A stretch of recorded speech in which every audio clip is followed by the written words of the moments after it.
కొట్లాడి తెచ్చుకున్న తెలంగాణలో ఆంధ్ర రాష్ట్రం పోలీసుల పెత్తనమేంది అన్నట్టే తిరగబడ్డారు తెలంగాణ పబ్లిక్. మరి లేకుంటే ఏంది, మనకు పోలీసులు లేరా? మన లా అండ్ ఆర్డర్ మంచిగా లేదా? మన వాళ్ళు అరెస్ట్ చేయరా?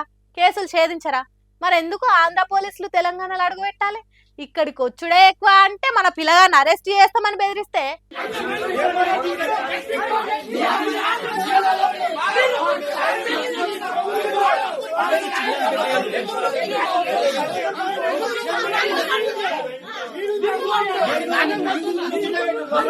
ఎవరు మాత్రం ఊకుంటారు? పబ్లిక్ అంతా పత్తం బట్టి తిరగబడతారు.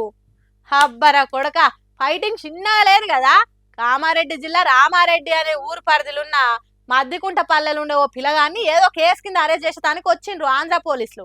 ఇంకేమున్నది, మనోళ్ళు అడ్డం తిరిగిండ్రు, పెద్దలొల్లి చేసిండ్రు, పోలీసులకు మొత్తం మర్రకుంటా చేసిండ్రు. దెబ్బకే ఆంధ్ర పోలీసులు తోక ముడిచి రామారెడ్డి పోలీస్ స్టేషన్కి చేరుకున్నారు. మీ పబ్లిక్ ఎందుకు ఇట్లున్నారు? అరెస్ట్ చేయనిస్తలేరు, జర సాయం చేయండి అని మన పోలీసులను బతిలాడుకునే కాడికి వచ్చిందట ఎవ్వరము. ఆయన పిల్లగాని తరపున ఊరోళ్ళు కట్టగట్టుకొని రామారెడ్డి స్టేషన్ చేరుకొని అటు ఆంధ్ర పోలీసులకు ఇటు తెలంగాణ పోలీసులకు చెమటలు పట్టించిండ్రట. కేసు ఏంటిదో అనేది పక్కకు పెడితే ఆంధ్ర పోలీసులకు తెలంగాణ పిల్లగాన్ని అప్పచెప్పే ముచ్చటే లేదు అన్నట్టు ఫైటింగ్ చేసిండ్రు. ఆఖరికి ఏమైంది అనేది మనకు తెలియదు కానీ ఏపీ పోలీసులన్నా ఏపీ ఆఫీసర్లన్నా తెలంగాణ పబ్లిక్ గట్టి లొల్లి చేస్తున్నారు. ఇంకా మా మీద పెత్తనమేంది అన్నట్టు ఎదురు తిరుగుతున్నారు.